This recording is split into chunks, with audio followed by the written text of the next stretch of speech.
pretty sure. Yeah! Gotta get their fast shot. Yeah! Gotta get their fast shot! There it is. Hello Britball Nation, welcome to the Power Rankings following week 7 of the BAFA Adult National Leagues.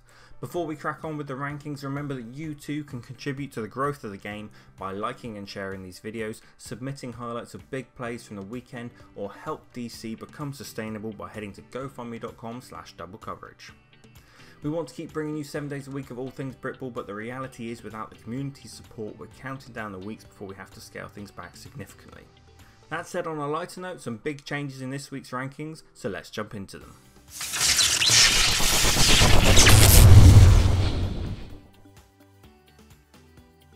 There are two cuts from the rankings this week, with the first one likely quite expected. The Ooze Valley Eagles were warned that their grip on the ranking spot was tenuous, and a fairly hefty loss against the resurgent looking Solent Thrashers sees them slip from the top 10. Less expected however, we also see the Exiles tumble out of the rankings entirely after a heavy loss to the Olympians at the weekend. The SFC1 East is looking like a real humdinger of a conference, and we simply can't get to grips with the Exiles' inconsistency.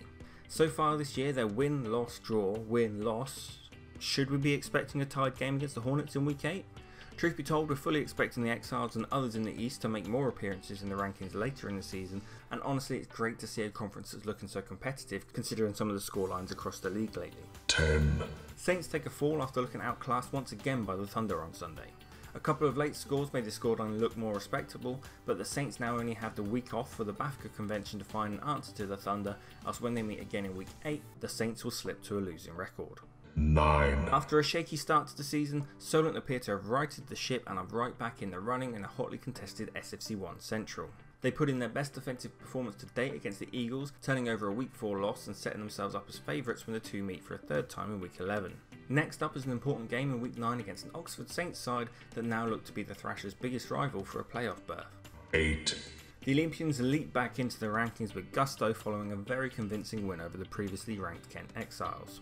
The O's seem to be bouncing back from their early season struggles, and one thing's for sure, the SFC1 East is looking like a particularly tasty contest this season, and from one week to the next we're not sure which of its top teams might be appearing in the rankings. 7. The Caesars sit clear atop the NFC1 South following a, again somewhat shaky victory. A couple of late scores add some shine to what was otherwise a very hit and miss performance from the offense, though they'll be pleased with another fairly strong defensive showing. They're 4-0 with another meeting against the Bulls in week 8, but then their season really begins as they meet the two hot favourites for the conference, Sandwell and Leicester, 4 times in 5 games to round out the year. They'll definitely want to shore up that secondary ahead of these fixtures. 6. Rams climb a little as others fall. Their big win over Doncaster looks a little less special after the Titans dumped 67 points on them, but they have an opportunity to avenge their week 2 loss in week 8 when they take on the Newcastle Vikings for a second time this year. 5. The Exiles' loss and a nice win from the Cats against the Gladiators sees Cambridge sat clear atop the conference. Could this be a dream return to the middle tier for the Cats with a conference crown in their first season? Well, if so, they'll need to prove they can stay consistent on the road with 4 of their final games trips away. 4. Sandwell suffered their first loss of the season and it was a doozy. They certainly upped their game in the first quarter compared to their last meeting against the Falcons, however they particularly struggled in the second half with misfires on offense, meaning that they left the red zone empty-handed on multiple occasions, whereas big plays from Leicester's offense punished the previously formidable looking Steelers D. They've still dominated their other opponents this year, but the third meeting between Leicester and Sandwell, this one in Leicester, looks set to be the conference decider. 3. A nice win from the Thunder, and they're now looking locked in as a top team in the South with a 5-0 record and wins over all but one of their conference rivals.